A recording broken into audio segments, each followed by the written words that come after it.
اللہ لا الہ الا هو الحی القیوم لا تأخذه سنة ولا نوم له ما في السماوات وما في الأرض من ذا الذي يشفع عنده إلا بإذنه يعلم ما بين أيديهم وما خلفهم ولا يحيطون بشيء من علمه إلا بما شاء وسع كرسيه السماوات والأرض ولا يؤوده حفظهما وهو العلی العظیم۔ یہ ایک آیت الکرسی کہلاتی ہے، قرآن پاک کی سب سے اہم ترین آیت ہے، سب سے عظیم آیت، جس میں اللہ تعالیٰ کی کچھ صفات کا بیان ہوا ہے۔ اس آیت کے بارے میں چند ایک احادیث ہیں۔ نمبر 1، ابی ابن کعب سے روایت ہے کہ آپ صلی اللہ علیہ وسلم نے مجھ سے پوچھا، ابو منذر یہ ان کی کنیت، جانتے ہو تمہارے پاس کتاب اللہ کی سب سے عظمت والی آیت کون سی ہے؟ میں نے کہا اللہ اور اس کا رسول زیادہ جانتا ہے۔ آپ نے پھر پوچھا، ابو منذر جانتے ہو تمہارے پاس کتاب اللہ کی کون سی آیت سب سے عظیم ہے؟ میں نے کہا اللہ لا الہ الا هو الحی القیوم۔ آپ صلی اللہ علیہ وسلم نے میرے سینے پہ ہاتھ مار کر فرمایا، ابو منذر تمہیں علم مبارک ہو کہ واقعی یہی آیت سب سے عظیم ہے۔ یہ صحیح مسلم کی روایت ہے، کتاب فضائل القرآن۔ دوسری حدیث، آیت الکرسی جو ہے یہ حفاظت کے لیے پڑھی جاتی ہے، اور اس کی دلیل یہ حدیث ہے۔ حضرت ابو ہریرہ کہتے ہیں کہ آپ صلی اللہ علیہ وسلم نے مجھے صدقہ فطر کی حفاظت پر مقرر کیا۔ کوئی شخص آیا اور غلہ چوری کرنے لگا، میں نے اسے پکڑ لیا اور کہا میں تجھے حضور صلی اللہ علیہ وسلم کے پاس لے جاؤں گا۔ کہنے لگا میں محتاج ہوں، عیالدار ہوں، سخت تکلیف میں ہوں، چنانچہ میں نے اسے چھوڑ دیا۔ جب صبح ہوئی تو آپ نے مجھ سے پوچھا، ابو ہریرہ آج رات تمہارے قیدی نے کیا کہا تھا؟ میں نے کہا یا رسول اللہ صلی اللہ علیہ وسلم اس نے محتاجی اور عیالداری کا شکوہ کیا تھا تو مجھے رحم آیا، میں نے اسے چھوڑ دیا۔ آپ نے فرمایا دھیان رکھنا وہ جھوٹا ہے، وہ پھر آئے گا۔ چنانچہ اگلی رات وہ پھر آیا، پھر غلہ اٹھانے لگا، میں نے اسے پکڑ لیا اور کہا کہ آج تو میں ضرور تمہیں نبی صلی اللہ علیہ وسلم کے پاس لے جاؤں گا۔ کہنے لگا مجھے چھوڑ دو، میں محتاج ہوں، عیالدار ہوں، تنگ دست ہوں، آئندہ نہیں آؤں گا۔ مجھے پھر رحم آ گیا، پھر میں نے اسے چھوڑ دیا۔ صبح ہوئی تو آپ صلی اللہ علیہ وسلم نے مجھ سے پوچھا، ابو ہریرہ تمہارے قیدی نے کیا کیا؟ میں نے کہا یا رسول اللہ صلی اللہ علیہ وسلم اس نے سخت محتاجی اور عیالداری کا شکوہ کیا تو مجھے رحم آ گیا، میں نے اسے چھوڑ دیا۔ آپ نے فرمایا دھیان رکھنا وہ جھوٹا ہے، پھر آئے گا۔ چنانچہ تیسری بار میں طاق میں رہا، وہ آیا اور غلہ سمیٹنے لگا۔ میں نے کہا اب تو میں تمہیں ضرور نبی صلی اللہ علیہ وسلم کے پاس لے جاؤں گا۔ اب یہ تیسری بار ہے تو ہر بار یہی کہتا ہے کہ پھر نہ آؤں گا، مگر پھر آ جاتا ہے۔ اس نے کہا مجھے چھوڑ دو، میں تمہیں چند کلمے سکھاتا ہوں جو تمہیں فائدہ دیں گے۔ میں نے کہا وہ کیا ہے؟ کہنے لگا جب سونے لگو تو یہ آیت الکرسی پڑھ لیا کرو، اللہ کی طرف سے ایک فرشتہ تمہارا نگہبان ہوگا اور صبح تک شیطان تیرے پاس نہیں آئے گا۔ چنانچہ میں نے اسے پھر چھوڑ دیا۔ صبح ہوئی تو آپ صلی اللہ علیہ وسلم نے مجھ سے پوچھا تیرے قیدی نے آج رات کیا کیا؟ میں نے آپ کو ساری بات بتا دی تو آپ نے فرمایا اس نے بات سچی کی حالانکہ وہ خود جھوٹا ہے۔ پھر آپ نے مجھ سے کہا ابو ہریرہ جانتے ہو 3 راتوں سے کون تمہارے پاس آ رہا تھا؟ میں نے کہا نہیں۔ آپ نے فرمایا وہ شیطان تھا۔ یہ بخاری کی روایت ہے، صحیح حدیث ہے۔ بعض اوقات شیطان انسان کی شکل میں بھی انسان کے پاس آ سکتا ہے، اور خاص طور پہ ایسے جیسے ان نون سا کوئی ہو۔ تو اس میں ایک بات تو یہ پتہ چلتی ہے کہ آیت الکرسی کتنی اہم چیز ہے جو حفاظت کرتی ہے، اور خصوصی طور پر رات کو سوتے وقت پڑھ کر چاروں طرف پھونک مار دیا کیجیے، پڑھ کے چاروں کونوں میں اس طرح پھونک مار دیں، اس سے وہ دور ہو جاتا ہے۔ اور ایسا پڑھنے والے کے لیے اللہ تعالیٰ کی طرف سے ایک فرشتہ حفاظت کے لیے مقرر ہو جاتا ہے، اب کوئی نہیں نقصان دے گا آپ کو، اور یہ آپ سب اپنا معمول بنا لیں۔ اسی طرح ایک اور بات یہ ہے کہ آپ دیکھیں کہ علم تو شیطان نے بھی دیا تھا، علم شیطان کے پاس بھی بہت تھا، اور علم شیطان نے بھی دیا تھا، تو صرف علم سے بات نہیں بنتی جب تک عمل نہ ہو، صرف علم سے بات نہیں بنتی۔ اگرچہ علم کی بڑی فضیلت ہے، لیکن آپ میں سے اور مجھے بھی، ہم میں سے کوئی نہ سوچے کہ چونکہ میں بہت علم والی ہوں اس لیے میں سب سے بڑی ہوں اور بہت اچھی ہوں۔ خالی علم فائدہ نہیں دے گا جب تک عمل نہ ہو۔ عمل سے بات بنتی ہے، عمل سے زندگی بنتی ہے، جنت بھی جہنم بھی۔ یہ خاکی اپنی فطرت میں نہ نوری ہے نہ ناری ہے، نہ ہم فرشتے ہیں نہ شیطان ہیں، ہم انسان ہیں، ہمارے لیے عمل ضروری ہے۔ حضرت ابو ہریرہ فرماتے ہیں کہ نبی صلی اللہ علیہ وسلم نے فرمایا، ہر چیز کی ایک کوہان ہوتی ہے، اور قرآن کی کوہان سورت بقرہ ہے، اور اس میں ایک آیت ہے جو سب آیتوں کی، یعنی سارے قرآن کی سب آیتوں کی سردار ہے، اور وہ آیت الکرسی ہے۔ ابھی اس کی تفسیر دیکھیں گے تو آپ کو اس کی اہمیت کا اندازہ ہوگا۔ رات کو سوتے وقت پڑھنے کے علاوہ اسے آپ ہر نماز کے بعد بھی، فرض نماز کے بعد بھی پڑھا کریں۔ آپ صلی اللہ علیہ وسلم نے فرمایا، جس نے ہر فرض نماز کے بعد آیت الکرسی پڑھی، اللہ اسے شاکر دل، ذاکر زبان، نبیوں کا ثواب، صدیقوں کا عمل دے گا۔ اس پر ہمیشگی صرف نبیوں یا صدیقوں سے ہوتی ہے، یا اس بندے سے جس کا دل میں نے ایمان کے لیے آزما لیا ہو، بس وہی پابندی کر سکتا ہے، یا میں اسے اپنی راہ میں شہید کرنا چاہتا ہوں، وہ بس پابندی کر سکتے ہیں یہ لوگ۔ اور ہم جیسے سلام پھیرتے ہی باتیں، بمشکل کنٹرول کیا ہوتا ہے اپنے آپ کو، سلام تک ایک دم پھر بول اٹھتے ہیں، اچھا وہ چیز دیکھو وہ کہاں ہے، وہ آیا کہ نہیں، وہ گیا کہ نہیں، وہ کیا کہ نہیں، وہ ہوا کہ نہیں۔ تو یاد رکھیں، فرض نماز کے بعد سخت ایمرجنسی کے بغیر قطعاً نہ بولیں جب تک آیت الکرسی نہ پڑھ لیں۔ اچھا بعض اوقات آپ نہیں بولنا چاہتے، لوگ آپ کو بلا رہے ہیں اور ہلا رہے ہیں، تو آپ کیا کیا کریں، آہستہ سے سلام پھیر کے فوراً منہ پہ ہاتھ رکھ لیا۔ یہ میں عموماً خود ایسے کرتی ہوں، کیونکہ مجھے اکثر یا چھوٹے بچے ہوتے ہیں وہ ماما ماما کر کے کھینچ لیتے ہیں، یا کوئی اور کچھ کرتا ہے، تو سلام پھیر کے فوراً منہ پہ ہاتھ اس طرح کہ ہمیں کوئی نظر ہی نہ آئے۔ جب نظر نہیں آئے گا تو پھر دل بھی پریشان نہیں ہوگا، تسلی سے آیت الکرسی پڑھی جائے گی، اس کے بعد کچھ اور کریں، کیونکہ اس کی پابندی کا ثواب بہت ہے۔ ایک اور حدیث میں ہے، جس نے آیت الکرسی پڑھی اور اس کا اسی دن انتقال ہو گیا تو جنت میں جانے سے اسے کوئی چیز نہ روک سکے گی۔ اس میں اللہ کا اسم اعظم بھی ہے، جس گھر میں پڑھی جائے اس سے شیطان نکل جاتا ہے۔ لہذا اتنی خوبصورت آیت، اتنی بہترین آیت، اس کے لیے ہم میں سے ہر ایک کو حریص ہونا چاہیے۔ آئیے دیکھتے ہیں کہ اس میں ہے کیا جس کی وجہ سے اس کی اتنی فضیلت ہے۔ ایک طرح سے یہ اللہ کا تعارف ہے، اللہ، اللہ لا الہ الا ہو، اللہ جس کے سوا کوئی الہ نہیں، کوئی معبود نہیں۔ شرک کی سب اقسام کی جڑ کاٹ دی،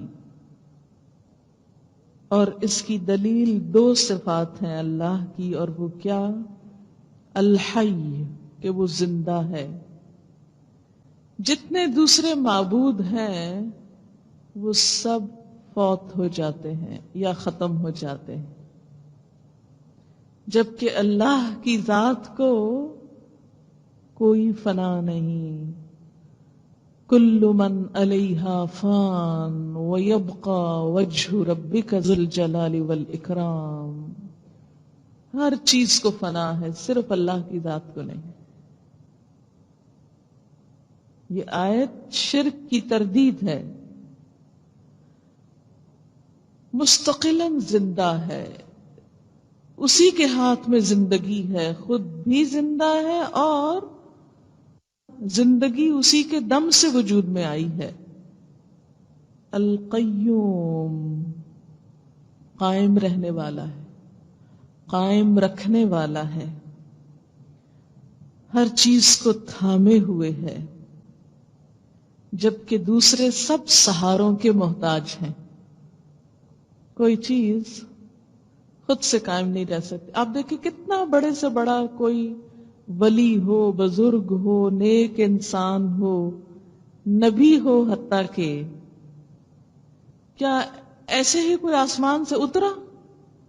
نہیں نا، بچے کی حالت میں پیدا ہوا نا۔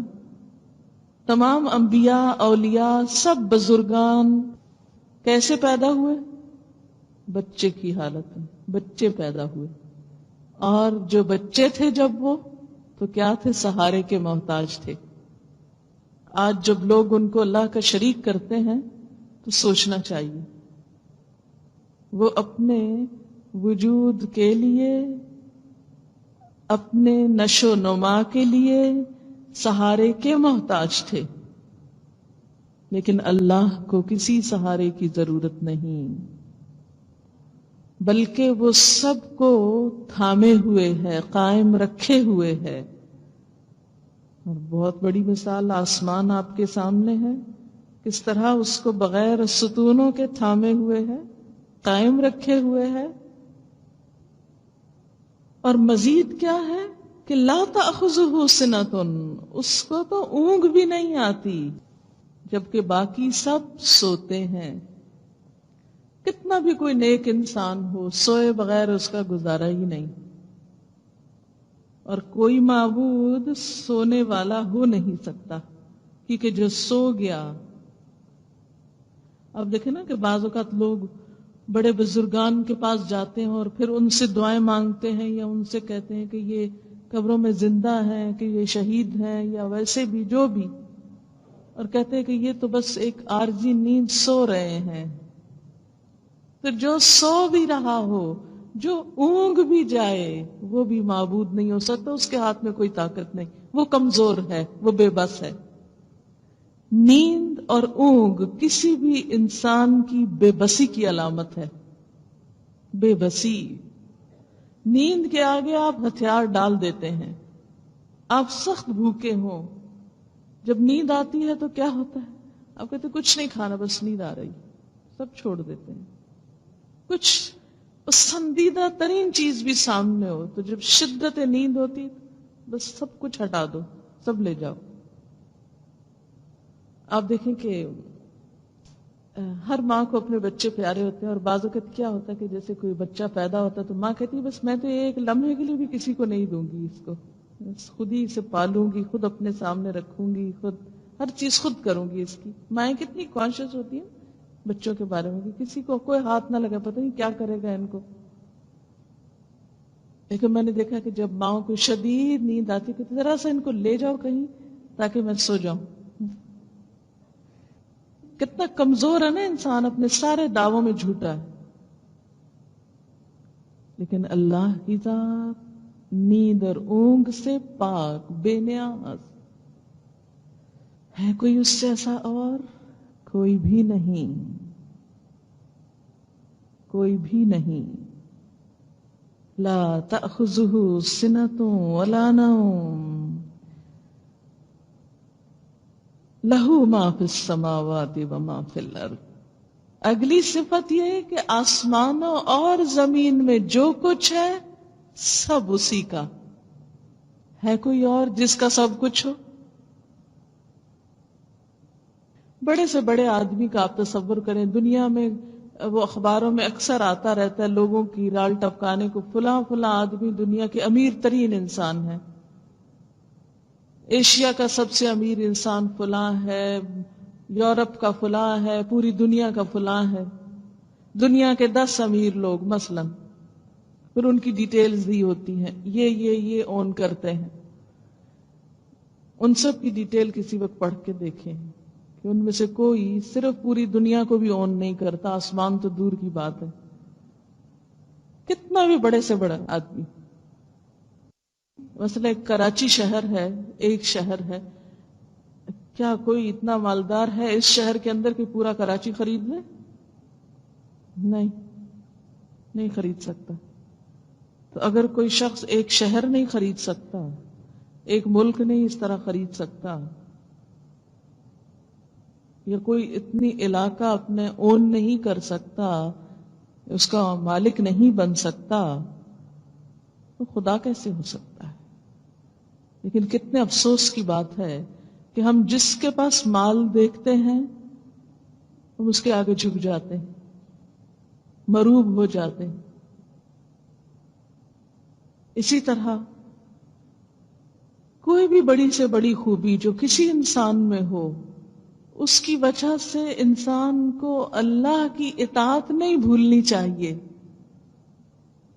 اللہ کی مرضی نہیں بھولنی چاہیے۔ بس کسی مجلس میں ہم جاتے ہیں، ذرا اپنے سے بڑے لوگوں کو دیکھ لیں تو فوراً ان کی نقالی شروع کر دیتے ہیں اور ان کی مرضی کے مطابق ہو جاتے ہیں، اور اللہ کی مرضی کو باہر ہی چھوڑ آتے ہیں، کیونکہ اب ادھر تو یہ بڑے ہیں نا، ان کے سامنے جھک کے بیٹھنا ہے۔ لَهُ مَا فِي السَّمَاوَاتِ وَمَا فِي الْأَرْضِ، یاد رکھو وہ اللہ جو آسمانوں اور زمین کا مالک ہے، اس کی ہر چیز اس کی ہے، اور اتنا صاحب اقتدار، من ذا الذی یشفع عندہ الا باذنہ، کون ہے جس میں یہ جرت ہو کہ وہ اس کے پاس سفارش کر سکے مگر اس کی اجازت سے۔ قرآن پاک میں سورۃ الزمر میں آتا ہے قل للہ الشفاعۃ جمیعا، کہہ دیجئے اللہ ہی کے لیے ہے سفارش ساری کی ساری۔ قل للہ الشفاعۃ جمیعا۔ سورۃ مریم میں آتا ہے لا یملکون الشفاعہ الا من اتخذ عند الرحمن عہدا، وہ سفارش کے مالک نہیں مگر جو بنا لے رحمان کے پاس کوئی عہد۔ ولا تنفع الشفاعۃ عندہ الا لمن اذن لہ، سورۃ سبا میں آتا ہے۔ اور بھی بہت سی آیات ہیں۔ مراد اس سے کیا ہے کہ شفاعت بس اس کے ہاتھ میں ہے، اللہ تعالی کسی شخصیت سے قطعاً مروب نہیں ہوتا، کسی کے دباؤ میں نہیں آتا۔ وَلَا يَشْفَعُونَ إِلَّا لِمَنِ ارْتَضَىٰ وَهُمْ مِنْ خَشْيَتِهِ مُشْفِقُونَ، شفاعت کرنے والے خود اللہ کے ڈر سے خوف کھا رہے ہوں گے۔ اور اس کی دلیل کیا ہے؟ حدیث آپ کو سنائے دیتی ہوں، اس سے آپ کو اندازہ ہوگا کہ بڑے بڑے پیغمبر شفاعت کرنے سے کس طرح ڈر رہے ہوں گے۔ حضرت انس فرماتے ہیں کہ نبی صلی اللہ علیہ وسلم نے فرمایا قیامت کے دن ایماندار لوگ جمع ہو کر کہیں گے کہ بہتر ہے کہ ہم اپنے پروردگار کے حضور کسی کی سفارش پہنچائیں۔ یہ سفارش کو یہ حدیث بہت اچھی طرح واضح کر دیتی، یعنی بڑے بڑے ایمان والے لوگ مل کے کہیں گے کہ ہم کسی ایسے کو بھیجیں اللہ تعالیٰ کے پاس جو جا کے سفارش کرے۔ وہ آدم علیہ السلام کے پاس آ کر کہیں گے آپ سب لوگوں کے باپ ہیں، آپ کو اللہ نے اپنے ہاتھ سے بنایا، فرشتوں سے سجدہ کروایا، آپ کو تمام چیزوں کے نام سکھائے، لہذا اپنے پروردگار کے ہاں ہماری سفارش کریں کہ وہ اس مصیبت کی جگہ سے نکال کر آرام دے، کیونکہ حشر کا میدان بڑا گرمی کا دن ہوگا، بڑا طویل دن، سب لوگ پریشان ہوں گے کہ جلد جان چھوٹے اور ہم یہاں سے نکلیں۔ انتظار ویسے ہی موت ہے، موت سے بھی شدید ہے۔ وہ کہیں گے، یہ کون کہیں گے؟ حضرت آدم، میں اس لائق نہیں، اور وہ اپنا قصور یاد کر کے اللہ کے حضور جانے سے شرمائیں گے۔ کون سا؟ وہ جو درخت کا پھل کھا لیا تھا۔ کہیں گے تم نوح علیہ السلام کے پاس جاؤ، وہ پہلے رسول ہیں جنہیں اللہ نے زمین والوں کی طرف بھیجا۔ لوگ نوح علیہ السلام کے پاس جائیں گے تو وہ کہیں گے میں اس کا اہل نہیں۔ وہ اپنا سوال یاد کر کے شرمائیں گے جو انہوں نے بغیر علم کے اپنے پروردگار سے کیا تھا۔ کون سا؟ بیٹے کے بارے میں۔ پھر کہیں گے تم اللہ کے خلیل ابراہیم علیہ السلام کے پاس جاؤ، لوگ ان کے پاس آئیں گے، وہ بھی یہی کہیں گے میں اس کا اہل نہیں ہوں۔ تم موسیٰ علیہ السلام کے پاس جاؤ، وہ ایسے بندے ہیں جن سے اللہ نے کلام کیا اور انہیں تورات دی۔ لوگ موسیٰ علیہ السلام کے پاس آئیں گے تو کہیں گے میں اس کا اہل نہیں۔ وہ اپنے خون ناحق کو یاد کر کے اپنے پروردگار کے ہاں جانے سے شرمائیں گے۔ کون سا؟ وہ جو قبطی غلطی سے مارا گیا تھا۔ کہیں گے تم عیسیٰ علیہ السلام کے پاس جاؤ، وہ اللہ کے بندے اور اس کے رسول، اس کا کلمہ، اس کی روح ہیں۔ لوگ ان کے پاس جائیں گے، وہ کہیں گے میں اس کا اہل نہیں ہوں۔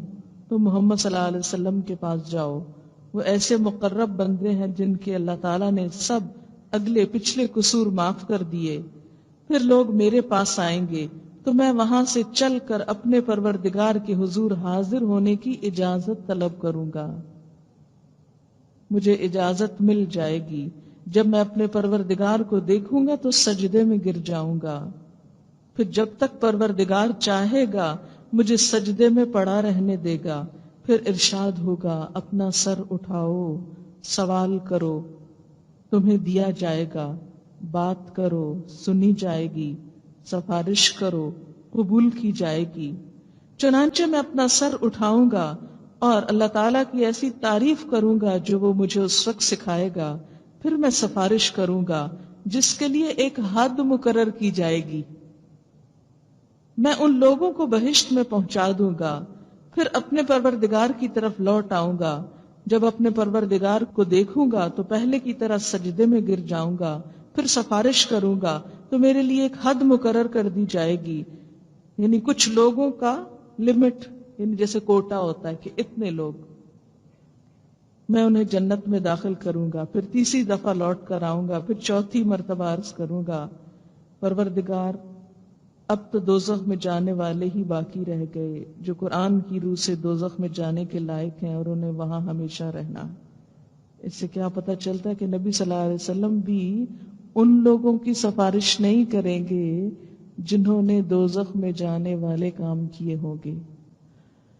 اس لیے سفارش اس کے لیے ہے کہ جس کو اللہ اجازت دے، اور جس کے لیے اجازت دے، ہر ایک کے لیے نہیں۔ اور ویسے بھی آپ دیکھیں کہ سفارش اس کے لیے ہوتی ہے جس کو تھوڑی بہت کوئی کمی بیشی ہو، اس کے لیے نہیں ہوتی جس کے پاس کچھ بھی نہ ہو۔ مثلا ایک چھوٹی سی مثال، ایک شخص الف بے نہیں پڑھا ہوا یا 4 جماعتیں پڑھا ہوا، اس کو ڈاکٹر کہلانے کا بہت شوق ہے۔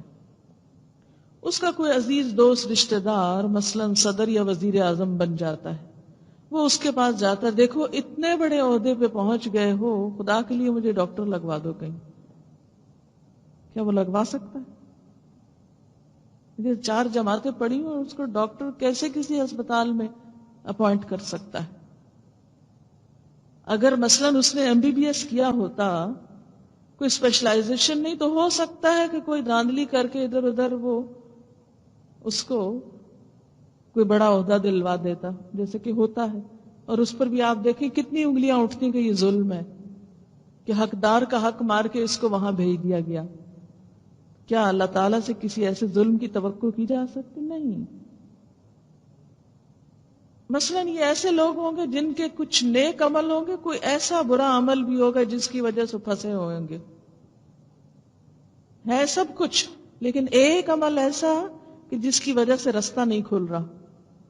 مثلا ایک شخص جہاد پر گیا لیکن ماں باپ کو ناراض کیا، اب جہاد میں جا کے شہید ہو گیا لیکن ماں باپ کی ناراضگی کی وجہ سے جنت میں نہیں جا سکتا۔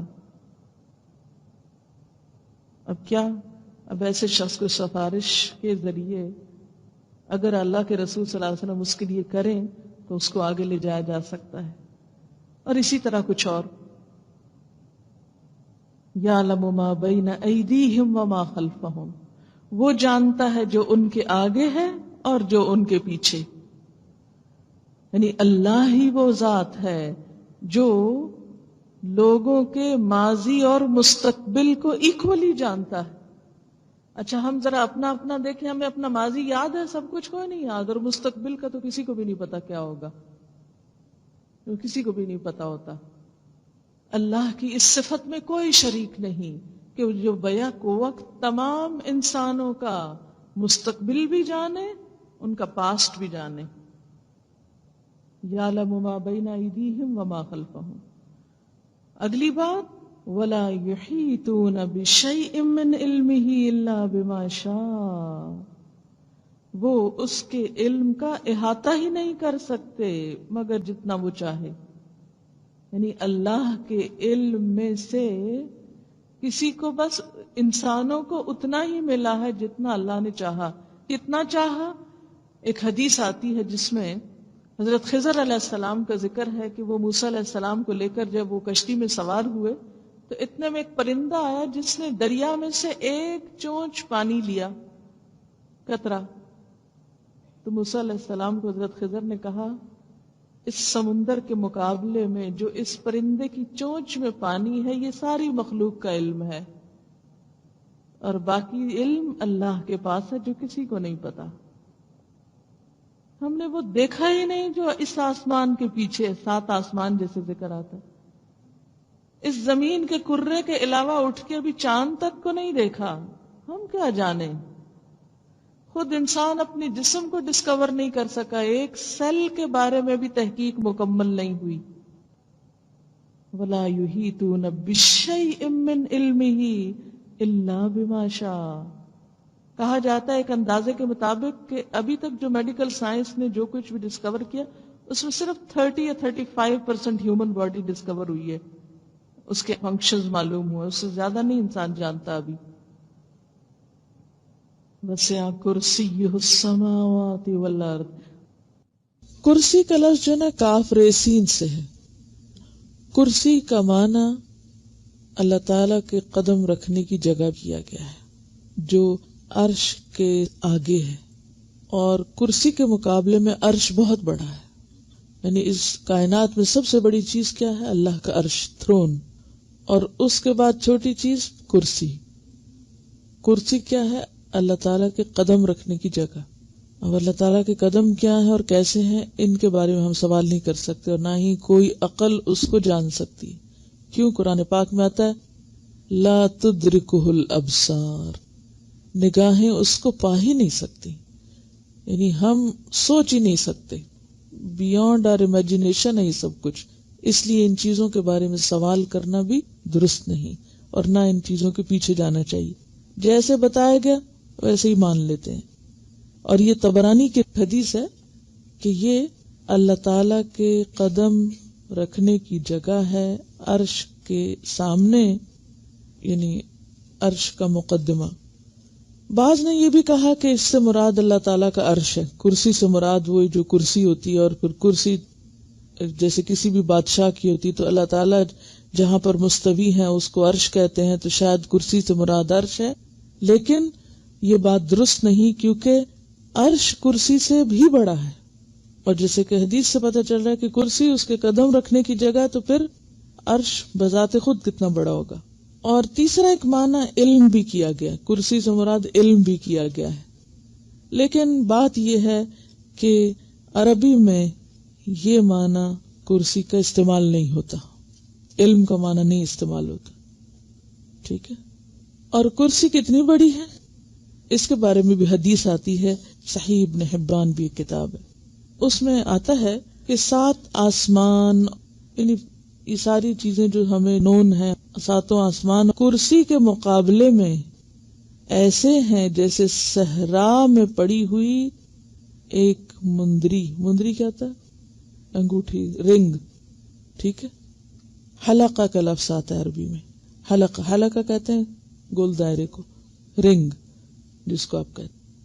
یعنی کرسی کتنی بڑی ہے جس کے سامنے ساتوں آسمان اور ساری زمینیں اور یہ سب کچھ کیا ہے، اتنا چھوٹا ہے کہ جیسے پورے بڑے صحرا میں کہیں رنگ پڑی ہوئی ہو. تھوڑا سا ذرا تصور سے کام لیں. اللہ تعالیٰ کا عرش کے مقابلے میں کرسی کیا ہے، پاؤں رکھنے کی بس جگہ، اور کرسی کے مقابلے میں زمین آسمان کیا ہے، جیسے ایک چھوٹا سا رنگ ہو. ویسے بھی گیلیکسیز کس طرح نظر آتی ہیں، رنگ کی شکل میں نظر آتی ہیں نا.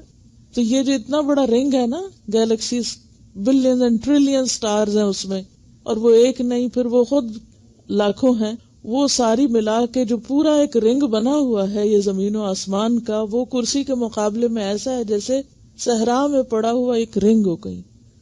اور پھر کرسی عرش کے مقابلے میں صرف قدم رکھنے کی جگہ. تو عرش اور عرش پر عرش کا رب کوئی نہیں جان سکتا اس کی عظمت کو، کوئی پا ہی نہیں سکتا، ایکسپلین ہی نہیں کر سکتا، کوئی ورڈز ہی نہیں ہے.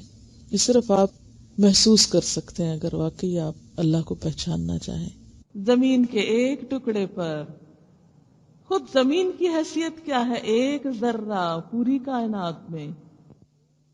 جو شخص شعور کے ساتھ آیت الکرسی پڑھے اس کے دل سے ہر ایک کی عظمت نکل جائے گی. وَلَا يُحِيطُونَ بِشَيْءٍ مِّنْ عِلْمِهِ إِلَّا بِمَا شَاءَ وَسِعَ كُرْسِيُّهُ السَّمَاوَاتِ وَالْأَرْضَ. اللہ کی ذات جس کا اقتدار سارے آسمانوں پر اور پوری زمین پر. کیوں مرعوب ہو، کیوں ڈرتے ہو لوگوں سے. لا یؤودہ حفظہما وہو العلی العظیم. اس کو نہیں تھکاتی ان دونوں کی حفاظت، آسمانوں اور زمین کی حفاظت، اس سے وہ بوجھل نہیں. وہو العلی، اور وہ بہت بڑا ہے، العظیم بہت ہی بلند، بہت ہی عظیم. اب ذرا اس شعور کے